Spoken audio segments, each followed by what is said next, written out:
Trent Cull, who will be the head coach in Utica, is coaching the Canucks Young Stars team here. Watch his team lose 6-2. His defense was bad, like real bad, really bad. Gave it 29 shots in the first 2 periods. Not a great game for Olli Juolevi. Got walked twice. Second of which he got turned inside out by Brett Pollock for a goal.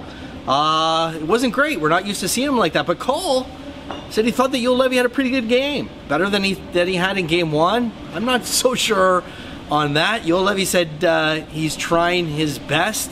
Certainly we're going to need to see a better performance from him than that in main training camp if he's going to last at all in the preseason. We expect him to play some preseason games. And this guy, I mean, he's a really important prospect for the Canucks. They don't have a great defense in the NHL. They don't have a great defense here. They've got one guy who can be something, one real blue chip prospect, and that's Juolevi. So you expect big things from him.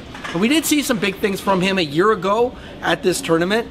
He was really smart, really good. He was on top of everyone, skated really well.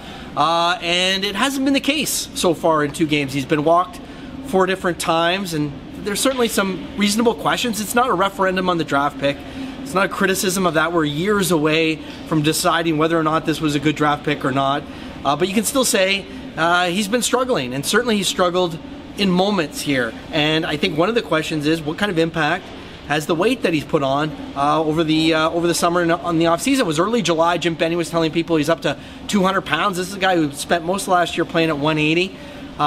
Is he faster? He feels faster. He feels stronger. These are the things that he says, but it's not showing so far right now on the ice. And I think it's going to take some time for him to get used to his new body, get used to his situation. I think Juolevi will be just fine. He's a really smart guy, and this isn't the best kind of hockey for a guy like that. He doesn't know where his centers are going to be, his defensemen are going to be. There's no real systems. So when you play and survive and thrive with a high hockey IQ and you're playing a game that's kind of playground hockey, I think those are the guys that are going to struggle the most. And so far, we've seen that from Olli Juolevi. He certainly wasn't alone. It was a 6-2 loss for the Canucks, and Brock Besser had a great scoring chance, didn't score, and they didn't get much offense. Certainly nothing from the defense, and poor Mike DiPietro, who was in net, he really didn't have a shot at all of doing anything good in this one.